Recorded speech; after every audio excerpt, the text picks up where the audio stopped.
అండి అందరికీ నమస్తే. ఏందబ్బా ఆకుకూరలు చూపిస్తుంది అనుకుంటున్నారా? తోటకూర అండి. తోటకూరతోటి పకోడీ అయితే చేసుకుందాం రండి.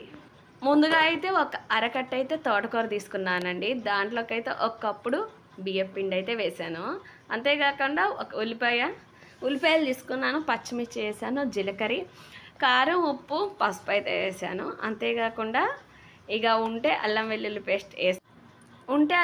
పేస్ట్ వేసుకోండి, లేకపోతే లేదు. అంతేకాకుండా ఇక నేను ఒక కప్పుడు అయితే శనగపిండి వేస్తున్నానండి.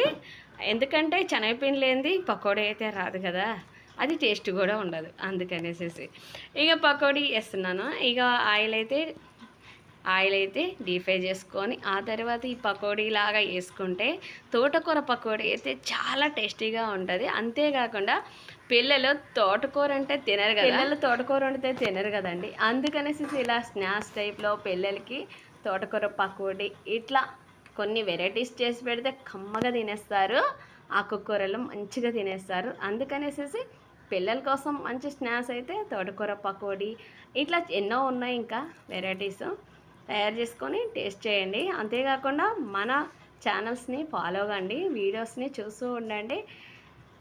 ఈ తోటకూర పకోడీ టేస్ట్ అయితే మామూలుగా లేదండి. ఇక చూస్తుంటేనే నోరు ఊరిపోతుంది. మరి దీంట్లో ఉల్లిపాయలు కానీ నిమ్మరసం కానీ పిండుకొని తింటే చాలా బాగుంటుంది.